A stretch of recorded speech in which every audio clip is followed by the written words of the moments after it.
সচেতন নাগৰিক সমাজ নগাঁৱৰ জনসচেতনতামূলক সভা অনুষ্ঠিত। নগাঁৱৰ এক অন্যতম সামাজিক অনুষ্ঠান সচেতন নাগৰিক সমাজ নগাঁৱৰ উদ্যোগত ভোটাই আতিত এখনি জনসচেতনতামূলক সভা অনুষ্ঠিত হয়। সভাৰ উদ্দেশ্য ব্যাখ্যা কৰি উদ্যোক্তা তথা সংগঠনৰ সাধাৰণ সম্পাদক অধিবক্তা ইমামুল হক আনসাৰীয়ে সমাজৰ মাজত শান্তি সম্প্ৰীতি আৰু ভাতৃত্ববোধ অটুট ৰখাৰ লগতে বৰ্তমান সমাজ ব্যৱস্থাত এক ভয়ংকৰ ৰূপ ধাৰণ কৰা ড্ৰাগছ, চুৰি, ডকাইত, চাইবাৰ ক্ৰাইম আদি সামাজিক ব্যাধিৰ বিৰুদ্ধে আৰু ছ'চিয়েল মিডিয়াৰ সঠিক ব্যৱহাৰৰ বিষয়ে বহলভাৱে ৰাইজক অৱগত কৰে। এই সভাতেই সকলো দিশ সামৰি নাগৰিক সমাজে প্ৰকাশ কৰা এটি গুহাৰি পত্ৰ বিতৰণ কৰা হয়। শিক্ষাবিদ নুৰুল আমিনে সভাপতিত্ব কৰা সভাখনত বিশিষ্ট সমাজসেৱক চিৰাজুদ্দিন আহমেদ, অৱসৰপ্ৰাপ্ত আৰক্ষী বিষয়া আব্দুল হান্নান লস্কৰ, আৰক্ষী উপ পৰিদৰ্শক উপেন বৰদলৈ, অধিবক্তা তজমল হুছেইনে ভাষণ দি ৰাইজক সামাজিক ব্যাধিৰ বিৰুদ্ধে ৰাইজৰ মাজত সজাগতাৰ চেষ্টা কৰে। ভিডিঅ' জাৰ্নেলিষ্ট মৃণালৰ সহযোগত নগাঁৱৰ পৰা বিভূতি বৰাৰ প্ৰতিবেদন, বটদ্ৰা লাইভ। সভাৰ সভাপতি মহোদয়, প্ৰমুখ্যে সমূহ বিষয়ববীয়াসকল, গণ্যমান্য ব্যক্তিসকল সকলোকে আন্তৰিক শুভেচ্ছা জ্ঞাপন কৰিছোঁ। আজিৰ এই সভাখন বহুত মহত্বপূৰ্ণ সভা, বহুত গুৰুত্বপূৰ্ণ বিষয় ইয়াত সমালোচনা হৈ গৈছে। এই সকলোবিলাক কথা আমাৰ ৰাইজে এই কাণেদি শুনিলোঁ, অলপ পিছত পাহৰি দিলোঁ, এনেকৈ কৰিলে নহ'ব। আমাৰ মাৰ বান্ধিব লাগিব, একগোট হ'ব লাগিব, একগোট হৈ হাতে হাত ধৰি আগবাঢ়ি যাব লাগিব। ইয়াত গুহাৰিত লিখা আছে যে কোনো উৰা বাতৰিকে আদি কৰি উপভোক্ত বক্তাই বঢ়িয়াকৈ বহুত ধুনীয়াকৈ বুজাই দিছে, আপোনালোকে নিশ্চয় বুজি পাইছে। আৰু মই যুক্তি দিয়া কোনো দৰকাৰেই নাথাকে, ইমান ধুনীয়াকৈ বুজাই দিছে আপোনালোকক, আৰু মই বুজাবলগীয়া কোনো কথাই নাই।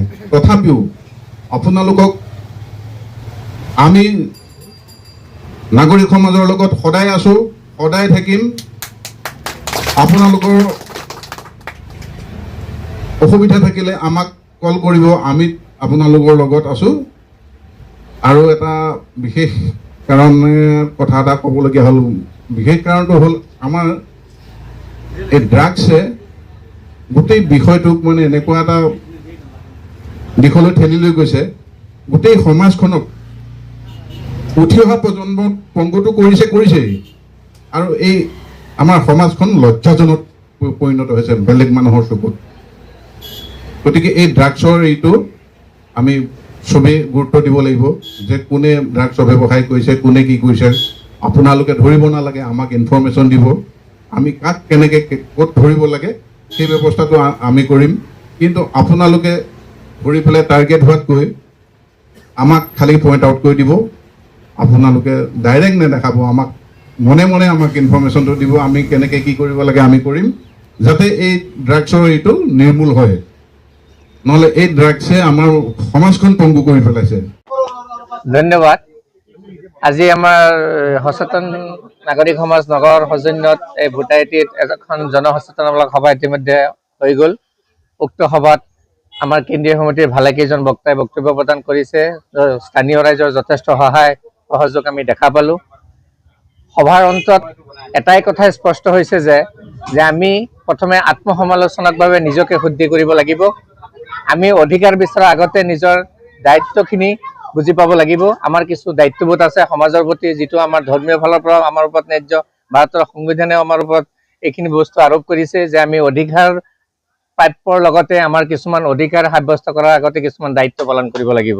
গতিকে এই দায়িত্বখিনি আমাৰ কি, সেই দায়িত্বখিনিৰে কিছু কিয়দাংশ হিচাপে আজি আমি থুলমূলভাৱে ৰাইজক বুজাবলৈ প্ৰয়াস কৰিছোঁ।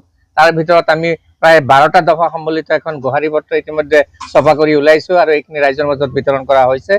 গতিকে গুহাৰিত প্ৰতিটো কথাই আমাৰ সন্নিৱিষ্ট কৰা আছে। গুহাৰিখন আপোনালোকে চাই ল'ব পাৰে, গোটেইখিনি কথা ইয়াত ব্যক্ত কৰিলে সময়ৰ প্ৰয়োজন। গতিকে গুহাৰিত আমি মেইন বস্তুখিনি প্ৰায় কভাৰ কৰি গোটেইখিনি বস্তু খুব সংক্ষিপ্তভাৱে ট্ৰেক কৰি আমি ইয়াত সন্নিৱিষ্ট কৰিছোঁ।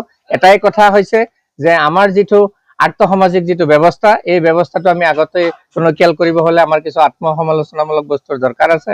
আমি নিজকে আত্মসমালোচনা কৰিব লাগিব, আমি সচেতন হ'ব লাগিব। আমাৰ এটা সুস্থ বিবেক আছে, আল্লাহ তাল্লাই ঈশ্বৰে আমাক এটা সুস্থ বিবেক দিছে। এই বিবেকটো আমি কোন পথে পৰিচালিত কৰিছো তাৰ কাৰণে আমি জবাবদেহি এই দুনিয়াটো হ'ব লাগিব, পৰকালতো হ'ব লাগিব। গতিকে আহক আমি সকলোৱে মানে সুস্থ শৰীৰে সুস্থ জ্ঞানে আমাৰ এটা বিবেক সুপৰিচালিত কৰি এই বিবেক সম্বলিত এখন সমাজ গঢ়ি তোলো। এই সমাজৰ দ্বাৰা দেশখন চলিব, এই সমাজৰ দ্বাৰা আমাৰ এই ঘৰৰ পৰা আৰম্ভ কৰি সমাজ ব্যৱস্থা দেশ সব ক্ষেত্ৰতে আমাৰ এই বিবেকৰ প্ৰয়োজন হ'ব। আজি আমি প্ৰশাসনক দোষ দিওঁ, আজি আমি চৰকাৰক দোষ দিওঁ, আজি আমাৰ ঊৰ্ধ্বতম কৰ্তৃপক্ষসকলক দোষ দিওঁ, কিন্তু মই ভাবো যে আমাৰ বিবেক সচেতন মানে বিবেকৰ অভাৱ হৈছে। যদি আমাৰ বিবেক সচেতন হলেহেঁতেন আজি আমাৰ দেশৰ পৰিস্থিতি এনেকুৱা নহলহেঁতেন। গতিকে আমি সচেতন বিবেক কামত লগাবলৈ আহক চবেই। আমি অকমান চিন্তা কৰো, নিজৰ ঘৰখনৰ পৰা আৰম্ভ কৰি দেশৰ প্ৰতি চবেই সচেতন হৈ দেশখনক এখন সুস্থ সবল পৰিৱেশ কৰাৰ উদ্দেশ্যে আমাৰ এই নাগৰিক সমাজৰ গঠন। আজি আমাৰ এই নাগৰিক কেন্দ্ৰীয় সমিতিৰ অধীনত ভোটায়তী এটা আঞ্চলিক কমিটি ইতিমধ্যে গঠন হৈ গ'ল। সকলো ৰাইজৰ পূৰ্ণ সহযোগিতা আমি কামনা কৰিছো। ধন্যবাদ। আজি সচেতন নাগৰিক সমাজ নগাঁৱৰ উদ্যোগত আজি ভোটায়তী VDPৰ যি কাৰ্যালয়, সেই কাৰ্যালয় গৃহত এটা জনসচেতনতামূলক সভা অনুষ্ঠিত হয়।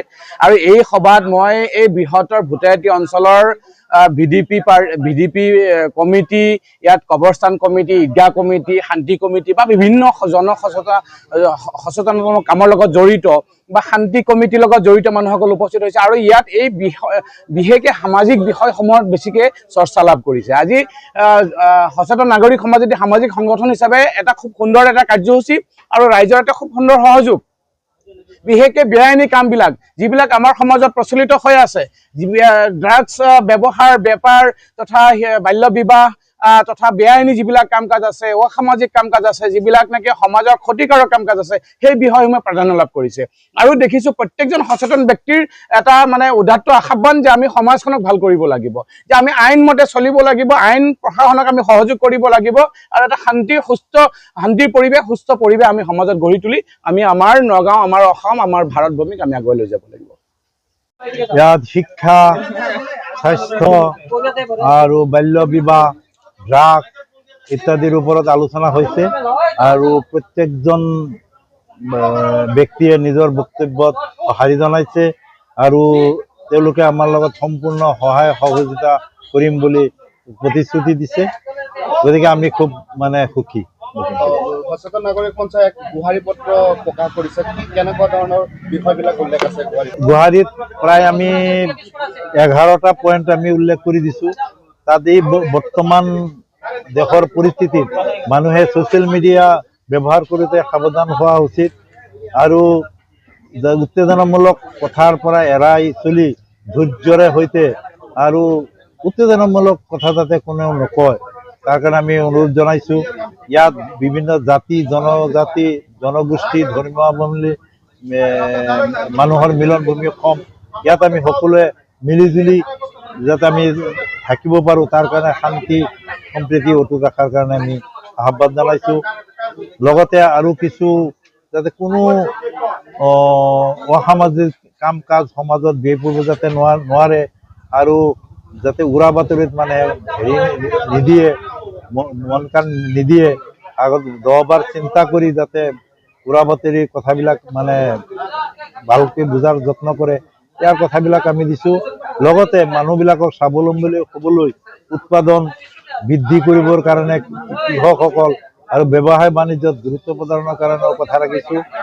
ইত্যাদিৰ পৰা এই সকলো সমস্যা সমাধান সূত্ৰ হিচাপে শিক্ষা একমাত্ৰ ৰাস্তা বুলি আমি ভাবি শিক্ষাত মনোনিৱেশ কৰিবলৈ আহ্বান জনাইছোঁ।